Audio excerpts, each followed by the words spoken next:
Comment ça va? En forme? J'espère que vous allez bien, que vous suivez bien les vidéos. Tu sais bien que le français, c'est 100% de concentration. 99% et c'est fini, tu ne comprends pas. Donc s'il te plaît, concentre-toi.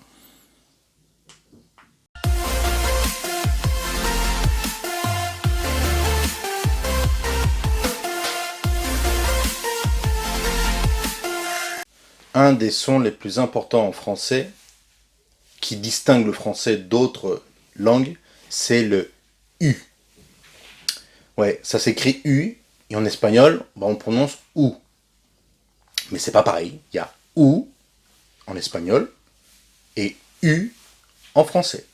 La différence, c'est que le U français est beaucoup plus fermé. La langue pousse les dents, elle va vers l'extérieur, elle veut sortir, c'est un gros bisou comme ça, U, alors qu'en espagnol, c'est moitié-moitié, OU. La langue, elle ne pousse pas les dents, il y a la bouche est un petit peu ouverte, alors qu'en français, c'est U. Et ça, c'est très important de faire la différence. Je sais, je l'ai déjà dit dans une autre vidéo, qu'il y a des professeurs qui expliquent que le U, c'est comme comme un I. Bon, moi, j'aime pas ce genre d'explication. D'ailleurs, je trouve que c'est pas très utile, puisque à la fin, quand tu dis que c'est la moitié d'un I, les gens vont prononcer comme un I. Et moi, il y a I, il y a U, et il y a OU. C'est pas pareil. Par exemple, pourquoi c'est important de bien faire la distinction?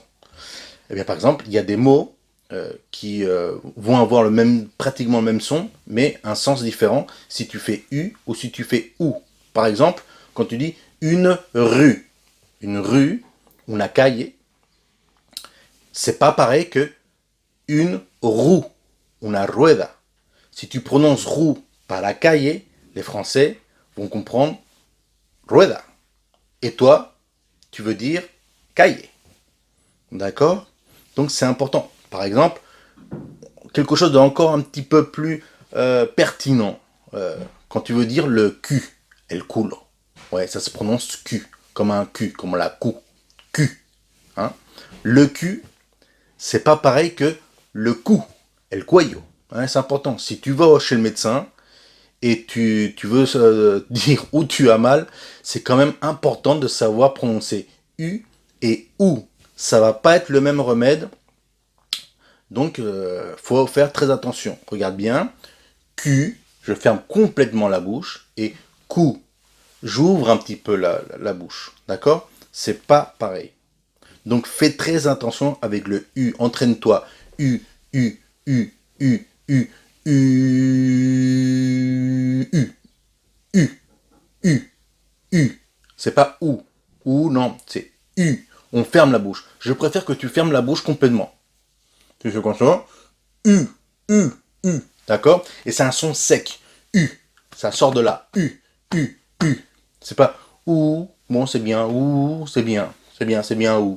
C'est sympathique. Ou. Mais le son U est plus sec et plus fermé. U, U.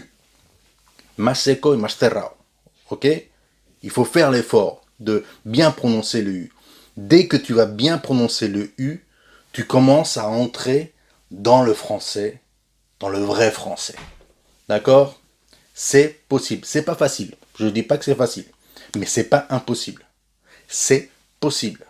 Donc, concentration, répétition, et tu vas savoir prononcer le U. Et savoir faire la différence entre U et OU.